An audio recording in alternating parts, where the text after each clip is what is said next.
আসসালামু আলাইকুম। সবাই কেমন আছেন? আশা করি সবাই ভালো আছেন। আজ আপনাদের জন্য নিয়ে এসেছে একটা ফানি গল্প। আশা করি গল্পটি আপনাদের ভালো লাগবে। তাহলে চলুন শুরু করা যাক। আমার ছেলে আরিয়ান স্টেজে উঠে বলে, পৃথিবীর সবচেয়ে বড় দুলাভাই আমার দুলাভাই, যে আমার মায়ের সাথে রাতে থাকে। এক বিছানায় আমি, মা আর আমার দুলাভাই থাকি। আমাকে ও আমার মাকে আমার দুলাভাই খুব ভালোবাসেন। আমাকে ও আমার মাকে দুলাভাই রোজ চুমু খান। আমার কাছে খুব ভালো লাগে। দুলাভাই আর মায়ের কারণে আমি এই পৃথিবীতে জন্মগ্রহণ করেছি। আমার মাকে যখন দুলাভাই জড়িয়ে ধরে আমার হিংসা হয়। তখন দুলাভাইকে বলি আমাকেও জড়িয়ে ধরতে। আমার কথা মতো তিনি আমাকেও জড়িয়ে ধরেন। আমার দুলাভাই আমি যেটা চাই সেটাই দেয়। এদিকে হঠাৎ আমার ছেলের কথা শুনে উপস্থিত সবাই উঠে দাঁড়ায়। সবাই স্টুপিডের মতন একে অপরের মুখ দেখাদেখি করছে। এদিকে আমি লজ্জায় শরমে অপমানে বেঞ্চের নিচে লুকিয়ে পড়েছি। আপনারাও ভাবছেন তো আমার ছেলে তার দুলাভাইয়ের সাথে আমার স্ত্রীকে জুড়ে কেন কথাগুলো বলছে? ভাববার বিষয়, তাই না? এটাই তো মেন রহস্য এবং মজার বিষয়। আমি বা কেন লজ্জায় বেঞ্চের নিচে লুকালাম, আর দুলাভাইটাই বা কে, সেটা ক্রমশ প্রকাশ্য। গল্পটা মনোযোগ দিয়ে শুনুন আর হাসুন। এবার চলুন মূল গল্পে। আমার নাম মোহাম্মদ আবিদ রহমান। ফ্যামিলিতে মা, বাবা আর আমার ছোট ভাই। বাবা সরকারি চাকরি করেন, নাম মোহাম্মদ হাসান রহমান। ছোট ভাইয়ের নাম মোহাম্মদ আরিফুল রহমান, এবার ইন্টার সেকেন্ড ইয়ারে পড়ছে। আমি পড়াশোনা কমপ্লিট করে বাবার চাকরিটা করছি 2 বছর হলো।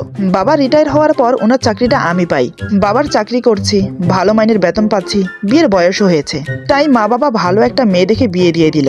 আমার বউটা খুবই সুন্দরী। তারা 5 বোন, আমার স্ত্রী সবার বড়। তাকে আমার বেশ পছন্দ হয়েছিল। প্রথম দেখাতেই তার প্রেমে পড়েছিলাম।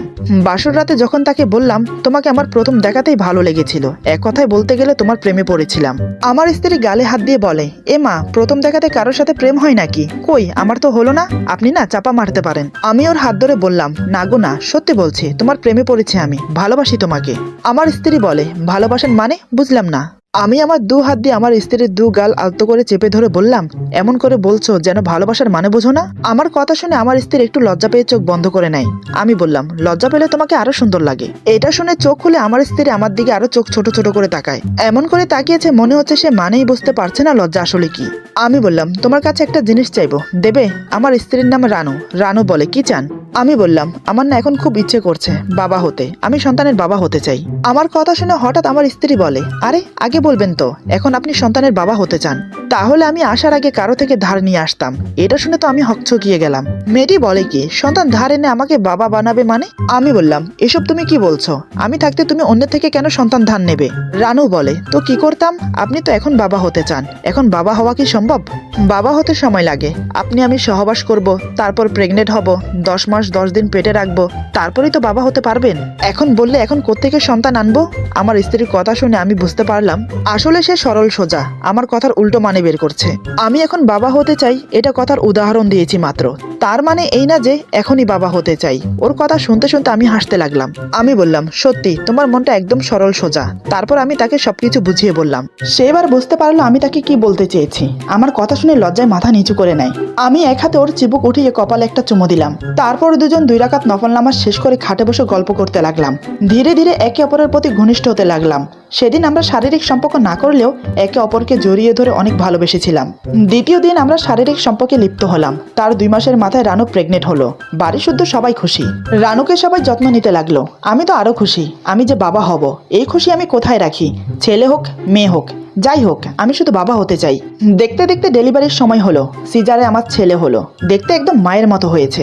খুশিতে আমার চোখে জল চলে এলো। কিন্তু এই ছেলে যে আমার জাত, কুল, ইজ্জত, সম্মান সব ধুলিস্যাৎ করে দেবে কে জানতো। ছোট ছিল, ভালোই ছিল।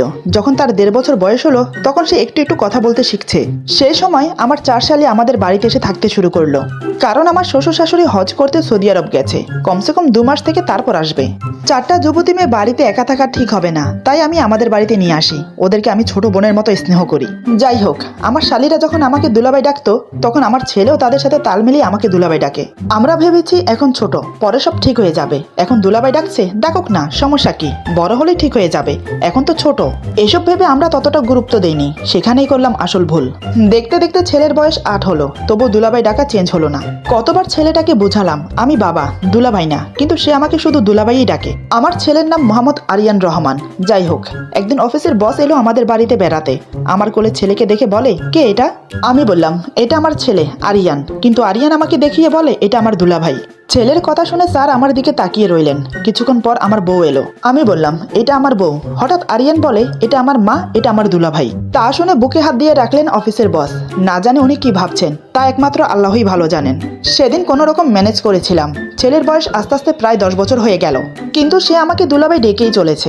ছেলেকে জোর করে কিছু বলতেও পারছি না, কারণ ছেলেকে আমি খুব ভালোবাসি। ওর কালো মুখ দেখলে আমার কলিজা ফেটে যায়। কি আর করার, যেভাবে চলছে চলতে থাকলো। এমন একদিন স্কুল রেজাল্টের দিন গার্ডিয়ান আনতে বলা হয়েছিল।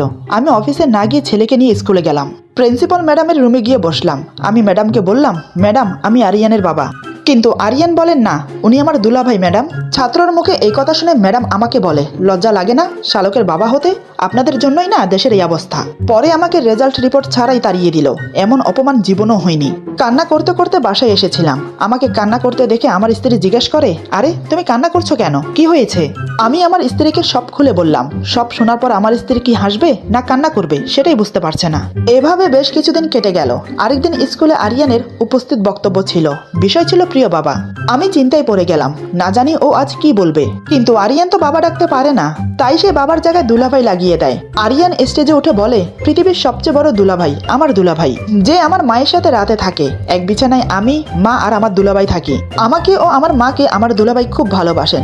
আমাকে ও আমার মাকে দুলাভাই রোজ চুমু খান। আমার কাছে খুব ভালো লাগে। দুলাভাই আর আমার মায়ের কারণে আমি এই পৃথিবীতে জন্মগ্রহণ করেছি। আমার মাকে যখন দুলাভাই জড়িয়ে ধরে আমার হিংসা হয়, তখন দুলাভাইকে বলি আমাকেও জড়িয়ে ধরতে। আমার কথা মতো দুলাভাই আমাকে জড়িয়ে ধরে। আমার দুলাভাই আমি যেটা চাই সেটাই দেয়, আমার মাকেও দেয়। আমার মাকে নিয়ে রাতে দুলাভাই হাত ধরে ছাদে হাঁটাহাঁটি করেন, একসাথে বৃষ্টিতে ভেজেন। আমার দুলাভাই পৃথিবীর সেরা দুলাভাই। আই লাভ ইউ দুলাভাই। তার কথা শুনে স্টেজের সবাই স্টুপিটের মতন হাঁ করে স্ট্যাচু হয়ে দাঁড়িয়ে গেল। আমি বেঞ্চের নিচে লুকিয়ে পড়লাম। স্কুলের মধ্যে মান সম্মান আর কিছু রইল না। ভাগ্যিস সেদিন আমার স্ত্রী যায়নি আমার সাথে, তা না হলে কি যে হতো কে জানে। সেই থেকে আর স্কুলে যেতে পারি না। এভাবে কেটে গেল আরো বেশ কিছুদিন। একদিন রাস্তায় আরিয়ান আইসক্রিমের জন্য বায়না ধরলো। খুব কান্না করছিল। আশেপাশে দোকান না থাকায় কিনে দিতে পারছিলাম না। তখন সন্দেহের দৃষ্টিতে এক পুলিশ এসে জিজ্ঞাসা করলো, এই ছেলেটা কার? আমি বললাম, আমার ছেলে। পুলিশ আমার কথা কনফার্ম হওয়ার জন্য ছেলেকে জিজ্ঞাসা করলো, বাবা এটা কি তোমার বাবা? আমি আল্লাহ আল্লাহ করতে লাগলাম, যদি দুলাভাই ডাকে তাহলে আমার আর কোনো রেহাই নেই। মনে মনে যে ভয়টা পেলাম সেটাই হলো। আরিয়ান বলে, না এটা আমার বাবা না, এটা আমার দুলাভাই। আমি হাঁ করে তাকিয়ে রইলাম। আমি কান্না মিশ্রিত কণ্ঠে বললাম, প্লিজ আরিয়ান সত্যিটা বলো বাবা। আরিয়ান বলে, দুলাভাইকে দুলাভাই বলবো না তো কি বলবো? পুলিশ বলে, ইদানিং এক ক্রিমিনাল দুলাভাই পরিচয় দিয়ে ছেলে ধরে নিয়ে যাচ্ছে, পাচার করা হচ্ছে শালক বানিয়ে। বুঝেছি তুই সেই কুখ্যাত দুলাভাই। আমি বললাম, আমি দুলাভাই না, আমি বাবা, সত্যি বলছি। আরিয়ান রেগে বলে, মিথ্যে কেন বলছো, তুমি দুলাভাই। পুলিশ ঘাড় ধরে আমাকে কুখ্যাত দুলাভাই ভেবে হাজতে নিয়ে গেল। আমাকে বড় কালো লাঠি দিয়ে পিটিয়ে পিছন লাল করে দিল হারামজাদা। হায় রে কি ব্যথা। পুলিশ 2 ঘন্টা মেরে আরিয়ানকে দেখিয়ে বলে, এটা কে? আমি বললাম, এটা আমার ছেলে। কথাটা শুনে দিল আবার 2 ঘন্টা মায়ের। তারপর আবার জিজ্ঞেস করলো। আমি বললাম, আমি বাবা না, আমি এই পৃথিবীর সবার দুলাভাই দুলাভাই। এবার তা শুনে এমন মার দিল যে আমি আর সোজাই হতে পারছি না। শেষে বউ আইডেন্টি রিপোর্ট এনে আমাদের কাবিননামা দেখিয়ে আমাকে ছাড়িয়ে নিয়ে যায়। ছেলের দুলাভাই ডাকার জন্য আমার জীবন জিন্দেগি শেষ। ওই দিন আমার এক বন্ধু ছেলেকে বলে, তুমি কি আবিদের ছেলে? সে বলেন, না উনি আমার দুলাভাই, আমার আম্মুকে বিবাহ করেছেন মাত্র। বন্ধু বলে, বা আবিদ তুই শালিকেও বিবাহ করলি? কথাটা শুনে আমার বুকে চিনচিন ব্যথা করছে। তারপর থেকে এই ছেলেটাকে নিয়ে আমি ভুলেও বাহিরে যাই না। বাহিরে গেলেও সবাইকে শালকের পরিচয় দিতে হয়। শেষমেশ বাংলা স্যার রাখলাম তার দুলাভাই ডাক চেঞ্জ করার জন্য। বাংলা স্যার আমাকে আর আমার ছেলেকে পাশে বসিয়ে পড়াতে লাগলেন, আবিদ তোমার বাবা, দুলাভাই না। কিন্তু আরিয়ান পড়ছে, আবিদ আমার বাবা না, দুলাভাই। স্যার বলে, বাবা দুলাভাই না, দুলাভাই বাবা না। ছেলেও স্যারের সাথে সাথে পড়ছে, বাবা দুলাভাই, দুলাভাই বাবা। স্যার বলে, আবিদ তোমার বাবা বাবা বাবা। আরিয়ান বলে, আবিদ আমার দুলাভাই দুলাভাই দুলাভাই। মেজাজ আমার এতটাই বিগড়ে গেল যে নিজের মাথার চুল ছিঁড়ে বেলমাথা হয়ে গেলাম। দুলাভাই ডাক শুনতে শুনতে দুঃখে মদ খাওয়া ধরলাম। ঘরের সবাই আমার দুঃখ দেখে এক কঠিন সিদ্ধান্ত নিল, সবাই আমাকে বাবা ডাকবে যাতে আরিয়ান শেখে। কিন্তু আমার বউ অনেক সংকোচ করলো, নিজের স্বামীকে কিভাবে বাবা ডাকবে। কিন্তু ছেলের ইহানো আচরণের জন্য বাধ্য হলো। রানু আমাকে বলে, বাবা আমাকে এই মাসের টাকাটা দাওনি যে? শালি আমাকে বলে, আবিদ বাবা আমাকে ঈদের সালামি দাও। দারোয়ান চাচা বলে, আব্বা আমার কিছুদিনের ছুটি দরকার। কাজের বুয়া রমিজা খালা বলে, বাবা আপনার ময়লা কাপড়গুলো দেন, ধুয়ে দেই। পাশের বাসার ভাবি এসে বলে, আব্বু 2টা ডিম হবে? আমার বেস্ট ফ্রেন্ড সম্রাট এসে সেও আমাকে ডাক দিল, আব্বু বাইরে আয় তো। তখন আমার বদলে আমার বাবা বাইরে আসে। সম্রাট বলে, আঙ্কেল আপনি না, আবিদ বাবার কথা বলছি। সবার বাবা ডাক শুনতে শুনতে কেউ আমাকে আমার নাম জিজ্ঞেস করলে আমি বলি, আমার নাম মোহাম্মদ আবিদ রহমান বাবা। কিন্তু এত কিছু করার পরেও কিচ্ছু হলো না, তবুও আরিয়ান আমাকে দুলাভাই ডেকেই চলেছে। শেষমেশ বড় এক ডাক্তারের কাছে গেলাম আরিয়ানের দুলাভাই ডাক চেঞ্জ করার জন্য। তিনি অনেকগুলো টেস্ট করতে বললেন, blood test, malaria test, diabetes ও হিমোগ্লোবিন টেস্ট করাতে বললেন আরিয়ানকে। করালাম। অনেকদিন চিকিৎসার পরে সে আস্তে আস্তে ভালো হতে লাগলো, কিন্তু এখনো সে আমাকে দুলাভাই বা বাবা কিছুই বলে ডাকেনি। একদিন সে নিজেই ডেকে বলে, তুমি আমার দুলাভাই না। আমি খুশিতে কান্না করে দিলাম। ম্যাজিক ওয়ার্ড শুনতে আমার কান ঝালাপালা করছে, কিন্তু সে আমাকে বলে কি জানেন, তুমি আমার খালা। এটা শুনে আমি ওমাগো বলে অনির্দিষ্ট কালের জন্য কুমায় চলে গেলাম। আমার আর শোনা হলো না বাবা ডাক। আরিয়ানকে নিয়ে এতটাই ব্যস্ত ছিলাম, মাথায় এটা আসেনি যে দ্বিতীয় বাচ্চা নিয়ে বাবা ডাক শুনি। আজকের গল্প এখানে সমাপ্ত। গল্পটা আমার লেখা না, গল্পটা লিখেছেন আজিজুল হক শাওন। গল্প পড়তে পড়তে হঠাৎ তার গল্পটা চোখে পড়লো, তাই আপনাদের সাথে শেয়ার করলাম। গল্পটা আমার কাছে খুব ভালো লেগেছে, জানি না আপনাদের কাছে কেমন লাগবে। বন্ধুদের সাথে শেয়ার করবেন আর আপনারা পড়বেন, কমেন্টে জানাবেন কেমন লাগলো। আল্লাহ হাফেজ।